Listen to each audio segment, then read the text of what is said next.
YouTuber Harsha Sai పైన పెద్ద నిందలు వేసి పోలీస్ స్టేషన్లో కేసు పెట్టిన Bigg Boss OTT contestant Mitra Shah.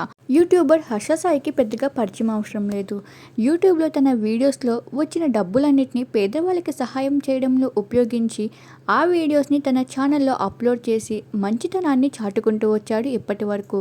కాకపోతే ఈ మంచితనం అంతా అబద్ధమంటూ ఈ బెట్టింగ్ యాప్స్లో తను ప్రమోట్ చేయడం వలన ఎంతోమంది తన సబ్స్క్రైబర్స్ మోసపోయారు అంటూ హర్ష సాయి పైన ఇప్పట్లోనే చాలా కేసులు నడుస్తూనే ఉన్నాయి. ఇవి ఇంట్లో నడుస్తున్నాయో లేదో హర్ష సాయి పైన మిత్రా శర్మ అయితే మరొక కేసు పెట్టడం జరిగింది.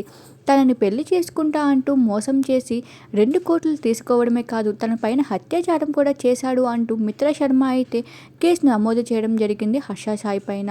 ఈ వార్త ఇప్పుడు సోషల్ మీడియా మొత్తం సంచలనం రేపుతుంది. ఇంతలోనే హర్ష సాయి తన సోషల్ మీడియా ద్వారా రియాక్ట్ అవుతూ వీటన్నిటిలో ఏమాత్రం నిజం లేదు, ఏంటి నిజం అనేది త్వరలోనే బయటికి వస్తుంది, నా లాయర్ త్వరలోనే దీనిపైన సమాధానం ఇస్తాడు అంటూ హర్ష సాయి రియాక్ట్ అవుతూ వచ్చాడు.